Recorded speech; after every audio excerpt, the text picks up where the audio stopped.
重庆作为中国抗日战争时期的核心大后方，为抗战的最终胜利做出了巨大且不可替代的贡献。不过，人们或许会疑惑，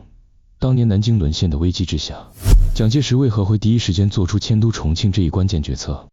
？1937年8月至11月的淞沪会战，以中国军队主动撤退告终。此战失利后，南京直接暴露在日军的兵锋之下。当时全国上下几乎都清楚，南京的防御难以持久，因此尽快迁都，保住抗日主力与行政中枢，成为国民政府的首要任务之一。以当时的紧急局势来看，国民政府确实没有太多时间对各大城市进行精挑细选与实地考察，但迁都重庆并非仓促之举。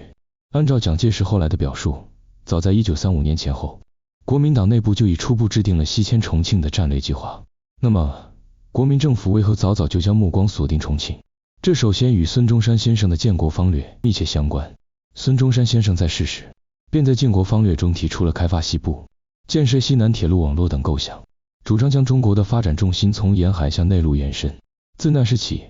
国民政府便将大西南地区视为未来中国发展的重要战略支点。因此，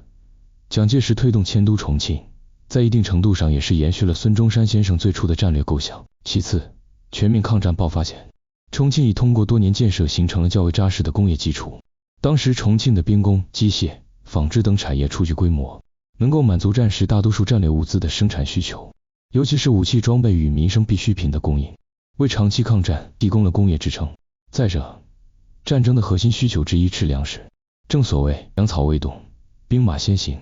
没有充足的粮食补给，再强大的军队也难以维持战斗力。重庆背靠的四川盆地，素有天府之国的美誉。这里土壤肥沃，农业发达，粮食、棉花、油料等物产丰饶，不仅能满足当地居民的需求，还能通过运输支援前线，足以支撑长期战争中的物资补给。更重要的是，重庆的地形优势是其他城市难以比拟的。它地处长江与嘉陵江交汇处，四周被终梁山、铜锣山等山脉环绕，东面还有长江三峡与大巴山构成的天然屏障，形成了两江交汇、三山环绕的独特地理格局，易守难攻。这种多山地形，一方面使日军的机械化部队难以展开推进，大幅降低了其地面进攻的效率；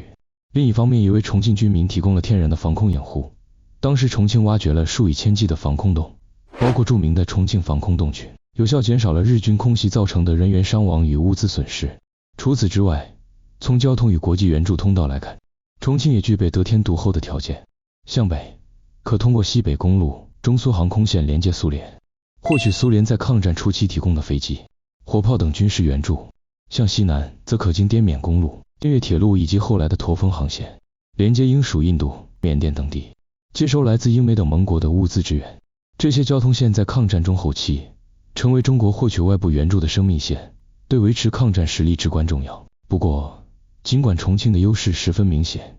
但在1935年之前，蒋介石并未将其列为大后方的首选。核心原因在于，当时的西南地区长期被地方军阀割据，四川境内有刘湘、刘文辉等川军军阀混战，贵州由王家烈掌控，云南则是龙云的势力范围，国民政府的中央势力难以渗透，无法确保迁都后能有效掌控这一区域。直到1935年，情况才发生改变。这一年，蒋介石借追剿长征中的中央红军之机，亲自率部进入西南地区，在此停留长达半年有余。他一方面继续推行剿共计划，另一方面也亲眼目睹了四川盆地的战略纵深、丰富资源与地理优势，逐渐意识到西南地区对未来抗战的重要性。在此期间，蒋介石通过政治拉拢、军事威慑等手段，逐步瓦解了地方军阀势力。先是迫使贵州军阀王家烈下野，将贵州纳入中央控制，后又与云南军阀龙云达成妥协，加强对云南的影响，同时还协调四川各路军阀的关系，扶持刘湘等亲中央势力，逐步实现了西南中央化。此次西南之行，让蒋介石彻底摸清了这一区域的家底。他当时在成都发表演讲时，高度评价了四川的战略地位，直言四川是复兴民族最好的根据地。自此之后，国民政府正式将西南地区，尤其是四川重庆一带，列为未来抗战的核心大后方。因此，当1937年淞沪会战失利，南京告急时，迁都重庆变成了顺理成章的决策。1937年11月20日，国民政府正式发表《国民政府移驻重庆宣言》，宣布迁都重庆。不过在1938年10月武汉会战失利、